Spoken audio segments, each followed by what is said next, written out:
này nè. Đây là núi. Cố mới từ từ không ngã con ơi.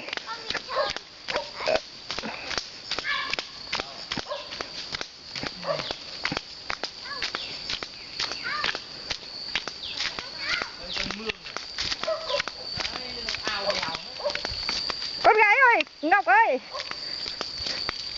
Nhanh một chút con gái ơi. Em Cúm hăm hở đi nhanh thế mà chị Ngọc. Cúm đang háo hức. Em sang có thích không? Sung này. Sung này ăn không ngon. À, ui nó chín rực rồi nhở. Vâng. Ngày Vân nhà em ngén em phải sang đây bất ăn chát khiếp. Vậy á?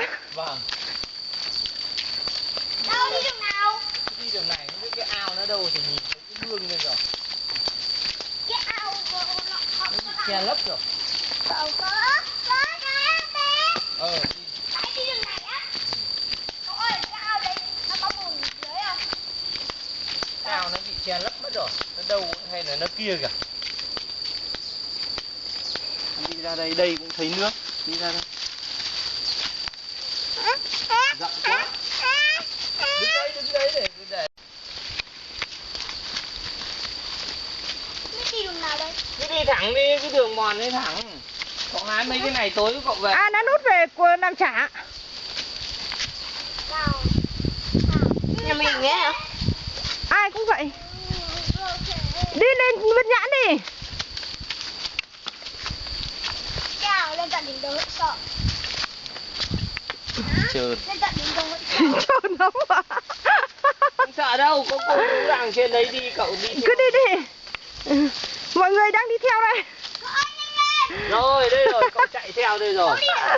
Đây là lên đồi nhá. Đây là lên đồi. Cô mày nhớ về để tối viết văn cho cô nhá. Cả chị Ngọc nữa đấy. Đi đi. Vẽ tranh và viết văn. Chứ sao? Đi đi. Ôi giời ơi, đi cứ trượt xuống dưới nhờ. À, có quả mít nữa kìa. Giang gửi mít để chụp hình. Đúng rồi. Ôi cô ơi. Mình đi cái khó này này trẻ con. Đi này nó mệt lắm rồi ạ. Ôi giời. Thở không được nữa. Ôi cốm này ơi, cốm. Ôi cốm. Cốm đeo giỏi nha.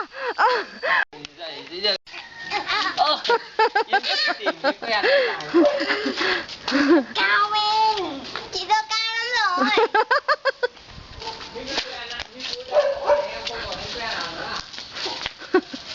Chị không chậm rồi. Em chậm. Cúm khỏe thế cúm ơi. Đâu? Ôi Để chị mượn này. Chị mượn cùng. Chị mượn đó, em quả đây chị lại mượn hả? Nhẹ đây rồi, được quả nào chưa? Chưa. ôi kìa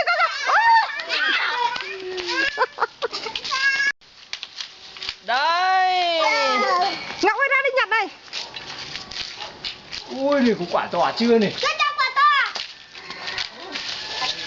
Ôi trời ơi, xem có thối không bởi ra. Đâu hả? Đây.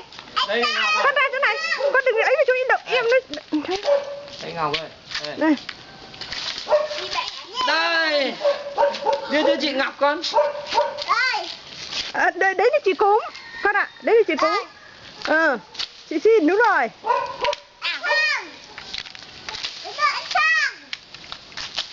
Quả này xanh, không chọc. Cúm ra chọc cái quả kia đi con. Đây. Sang ạ. Hả? Yeah.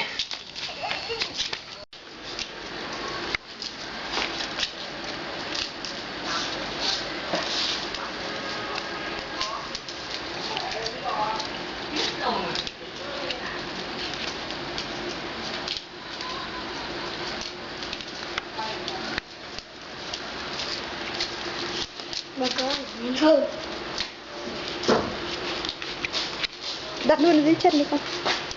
Hai chị em bỏ luôn một đống ở dưới chân.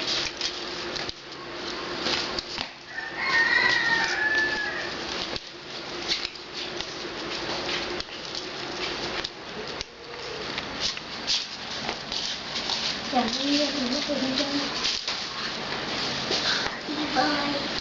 Bây giờ em sẽ làm về sông. Chị cũng dẫn được. Bỏ đây. Cây bỏ đây. Lá bỏ đây.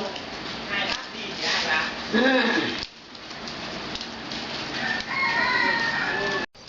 Đây chị nâng như này.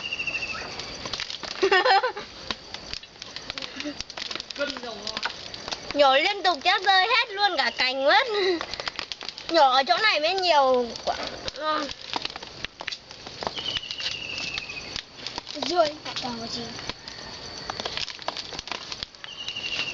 Thích không? Đây gì kìa.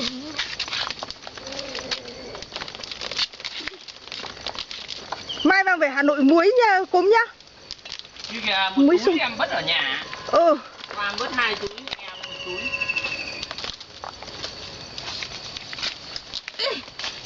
Nhưng mà xong rồi.